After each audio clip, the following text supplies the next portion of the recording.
Hello friends, NIA academy में आपका स्वागत है। मैं लोकेंद्र सिंह राठौड़ एक बार फिर से आपका स्वागत करता हूं। हम लोग एमपी जीके पढ़ रहे थे और एमपी जीके में आज जो पढ़ेंगे वो पढ़ेंगे मध्य प्रदेश की नदियां।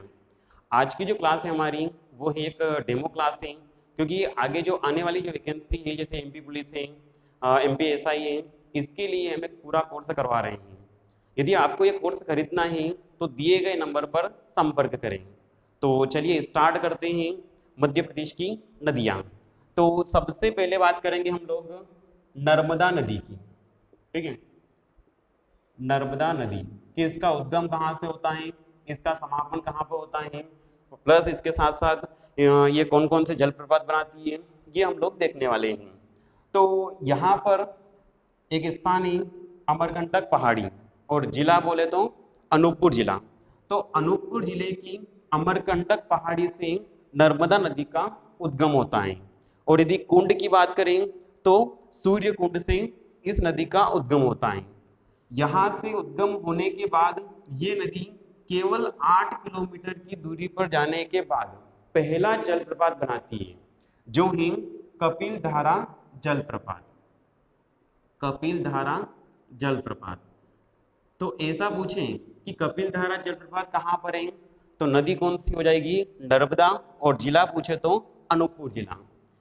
इसके बाद ये थोड़ी सी और आगे जाती है, केवल 100 मीटर की दूरी पर जाने के बाद ये एक जलप्रपात और बनाती है, जिसका नाम है दुग्धधारा जलप्रपात। दुग्धधारा जलप्रपात। तो दुग्धधारा जलप्रपात की पूछें कि दुग्धधारा जलप्रपात ये किस नदी पर है, तो नदी का नाम है नर्मदा नदी है।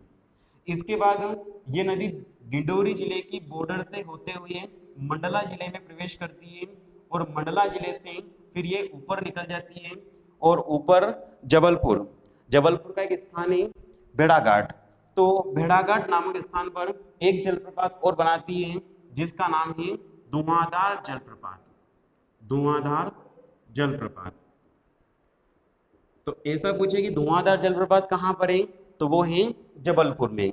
और नदी की पूछे तो नदी कौन सी है, नर्मदा नदी है। जबलपुर के बाद ये नदी आगे निकल जाती है और आगे नरसिंहपुर जिला, और नरसिंहपुर जिले से होते हुए होशंगाबाद, होशंगाबाद के बाद हरदा, हरदा, और इसमें खंडवा खरगोन।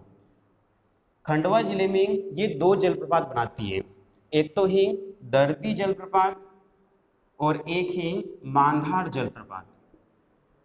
मांधार जलप्रपात और एक है दर्दी जलप्रपात। यदि ऐसा पूछें कि मांधार जलप्रपात कहाँ पर है, तो वो है खंडवा जिले में। और नदी पूछे तो नदी कौन सी है, नर्मदा नदी है। और दर्दी जलप्रपात की भी पूछें कि दर्दी जलप्रपात कहाँ पर है, तो ये भी कहाँ पर है, खंडवा जिले में ही है।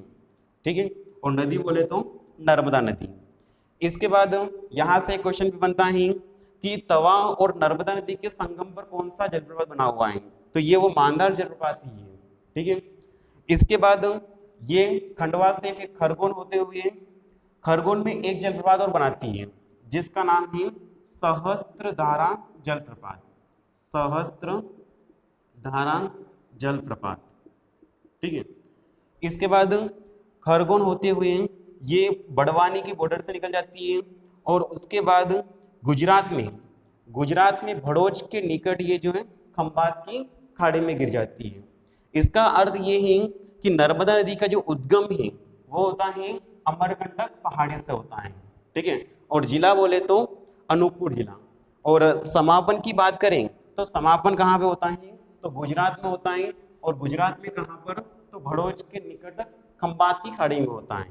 ठीक है, इसके बाद ये नदी जहां पर मिलती है तो वहां पर एस्चुरी का निर्माण करती है। एस्चुरी का निर्माण करती है। एस्चुरी का निर्माण मतलब कि ज्वार नदमुख, ज्वार नदमुख।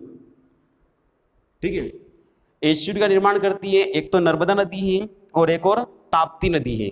ये दो ऐसी नदियां हैं जो एस्चुरी का निर्माण करती है। इसका अर्थ ये है कि ये दोनों नदियां जो है ये डेल्टा नहीं बनाती है। और यहां से क्वेश्चन कई बार पूछा गया है कि डेल्टा न बनाने वाली नदी कौन सी है, तो एक तो है नर्मदा और एक है ताप्ती है। ठीक है, ये दोनों किसका निर्माण करती है? तो ये एस्चुरी का निर्माण करती है। इसका अर्थ क्या है? ज्वार नदमुख। ठीक है, मतलब कि एस्चुरी का अर्थ ये है कि जहां पर नदी गिरती है या मिलती है, ठीक है, यदि उसका मुंह यदि सकरा हो तो उसे कहते हैं एस्चुरी कहते हैं। ठीक है, और यदि मुंह यदि फैलाव पे जाए पानी तो उसे कहेंगे डेल्टा है। ठीक है, तो नर्मदा नदी जो है वो एस्चुरी का निर्माण करती है। तो यहां से क्वेश्चन बने कि कौन सी नदी जो है वो डेल्टा नहीं बनाती है, तो एक तो हो जाएगा नर्मदा और एक हो जाएगा ताप्ती, क्योंकि ताप्ती और नर्मदा जो है ये एस्चुरी का निर्माण करती है। इसके बाद नर्मदा नदी की कुल लंबाई की बात करें कि अनूपपुर जिला अमरकंटक पहाड़ी से इसका उद्गम होता है और समापन बड़ोच के निकट। इसकी टोटल लंबाई की बात करें तो टोटल लंबाई जो है इसकी वो है 1312 किलोमीटर। ठीक है, नर्मदा नदी की कुल लंबाई कितनी है? तो 1312 किलोमीटर है। और यदि एमपी में बात करें कि एमपी में इसकी लंबाई कितनी है, तो 1077 किलोमीटर ये एमपी में इसकी लंबाई है। ठीक है, इसके बाद यदि बात करें कि ये जो नर्मदा नदी जो है, ये नर्मदा नदी कितने राज्यों से होकर प्रवाहित होती है या बहती है? तो नर्मदा नदी जो है वो 3 राज्यों से होकर बहती है। पहला है मध्य प्रदेश, दूसरा है महाराष्ट्र, इसके बाद तीसरा है गुजरात। ठीक है, नर्मदा नदी जो है वो 3 राज्यों से होकर बहती है। और यदि मध्य प्रदेश की बात करें कि मध्य प्रदेश में नर्मदा नदी कितने जिलों से होकर बहती है, तो मध्य प्रदेश में 15 जिलों से होकर नर्मदा नदी बहती है, जिसमें से अनूपपुर जिला है, डिंडोरी जिला है, इसके बाद मंडला है, जबलपुर है, नरसिंहपुर है, होशंगाबाद है। ठीक है, उसके बाद यदि आगे चले तो हरदा है, खंडवा है, खरगोन है, बड़वानी है, रायसेन है, ये सारे हैं। तो ऐसे मध्य प्रदेश के 15 जिलों से होकर नर्मदा नदी बहती है। वो क्वेश्चन अलग से है कि कर्क रेखा जो है वो मध्य प्रदेश के कितने जिलों से होकर गुजरती है, तो कर्क रेखा जो है वो मध्य प्रदेश के 14 जिलों से गुजरती है। जबकि यहाँ पे नर्मदा नदी की बात करें तो नर्मदा नदी जो है वो मध्य प्रदेश के 15 जिलों से होकर बहती है। ठीक है, और इसकी बात करें कि जो नर्मदा नदी का जो बेसिन है वो बेसिन कितना है, तो नर्मदा नदी का जो बेसिन है वो है 93,180 वर्ग किलोमीटर। ये नर्मदा नदी का बेसिन है। ये जो बेसिन है इसका जो है वो 89.9% जो है ये एमपी में है। ठीक है, इसका जो क्षेत्र है। इसके बाद 2.6 जो है ये महाराष्ट्र में है, और यदि बात करें कि 5.6 जो है ये है गुजरात में है इसका बेसिन का। ठीक है, आगे इसकी बात करेंगे कि जो नर्मदा नदी जो है ये मध्य प्रदेश की सबसे बड़ी नदी है। ठीक है, क्योंकि इसका जो इसकी लंबाई जो है वो कितनी है 1312 किलोमीटर, और एमपी में कितनी है तो 1077 किलोमीटर है। तो ये मध्य प्रदेश की सबसे बड़ी नदी है। जबकि भारत की बात करें तो भारत की जो है वो 5वीं सबसे बड़ी नदी है। ठीक है, भारत की 5वीं सबसे बड़ी नदी है, और मध्य प्रदेश की जो है वो पहली नदी है, या फिर ये कह सकते हैं कि सबसे बड़ी नदी है। ठीक है, और बात करें कि जो मध्य प्रदेश की जीवन रेखा है वो इसी नदी को कहते हैं। ये भी क्वेश्चन आता है कि मध्य प्रदेश की जीवन रेखा किस नदी को कहा जाता है, तो मध्य प्रदेश की जो जीवन रेखा कहा जाता है वो नर्मदा नदी को कहा जाता है। जबकि मध्य प्रदेश की गंगा जो है वो बेतवा नदी को कहा जाता है। ठीक है, आगे बात करें कि जो नर्मदा नदी है ये ब्रंश घाटी में बहती है, रिफ्ट वैली। ठीक है, नर्मदा नदी जो है वो ब्रंश घाटी में प्रवाहित होती है। ठीक है, क्योंकि भारत की सबसे बड़ी जो ब्रंश घाटी है वो है विंध्याचल और सतपुड़ा ब्रंश घाटी है। ठीक है, तो ये याद रखना कि जो ब्रंश घाटी में बहती है वो कौन सी है नदी, तो वो है नर्मदा नदी है, और सबसे बड़ी ब्रंश घाटी है वो विंध्याचल और सतपुड़ा ब्रंश घाटी है। ठीक है, आगे बात कर लेते हैं कि जो नर्मदा नदी है इसकी सहायक नदियां कितनी हैं। ठीक है, तो नर्मदा नदी की जो सहायक नदियां हैं वो है 41 सहायक नदियां हैं। ठीक है, 41 सहायक नदियां हैं। वो 41 ही सहायक नदियां, छोटी से छोटी नदियां भी जो है हम लोग यहाँ पे पढ़ाएंगे। तो 41 सहायक नदियां हैं, उन 41 में से ये नीचे वाला जो क्षेत्र है ये है सतपुड़ा वाला क्षेत्र है। तो सतपुड़ा क्षेत्र से जो आती है वो है 22 सहायक नदियां हैं इसकी, जबकि ऊपर वाला जो क्षेत्र है वो विंध्याचल क्षेत्र है। ठीक है, तो विंध्याचल क्षेत्र से 19 सहायक नदियां आगे नर्मदा नदी में मिलती है। ठीक है, तो यहाँ से सतपुड़ा की बोले कि सतपुड़ा से कितनी, तो 22, और विंध्याचल की बोले तो विंध्याचल से 19 सहायक नदियां जो है नर्मदा नदी में मिलती है। ये सारी छोटी से छोटी नदियां हैं, ये हम लोग यहाँ पर बताएंगे।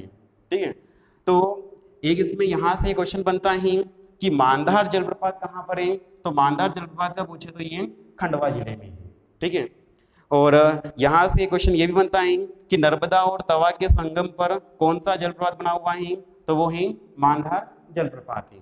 ठीक है, इसके बाद इसकी लंबाई याद रखना है कि इसकी टोटल लंबाई कितनी है, तो इसकी कुल लंबाई जो है वो 1312 किलोमीटर है, जबकि एमपी की बात करें तो एमपी में कितनी है 1077 किलोमीटर है। इसके बाद जो नर्मदा नदी जो है ये पूर्व से पश्चिम की ओर बहती है। ठीक है, और यहाँ से ये क्वेश्चन भी बनता है कि निम्न में से कौन सी नदियां जो है वो पूर्व से पश्चिम की ओर बहती है, तो ये याद रखना क्योंकि ये इंपॉर्टेंट है। तो एक तो नर्मदा नदी है और एक ताप्ती नदी है, ये दो ऐसी नदियां हैं जो पूर्व से पश्चिम की ओर बहती है, नर्मदा और ताप्ती। इसके बाद यहाँ से ये क्वेश्चन बनता है कि डेल्टा न बनाने वाली नदी कौन सी है, तो ये भी नर्मदा और ताप्ती ही है। ठीक है, तो इसका उद्गम पूछे तो उद्गम कहाँ से है, अनूपपुर जिले से, और समापन कहाँ पर है, तो गुजरात में ही, और गुजरात में कहाँ पर है, तो खंबाती खाड़ी में। ठीक है, तो मेरे ख्याल से अब लोगों को ये समझ में आया होगा। ठीक है, तो आज के लिए काफ़ी है। हमारे चैनल को सब्सक्राइब करें, लाइक करें और ज़्यादा से ज़्यादा लोगों तक शेयर करें। Thank you.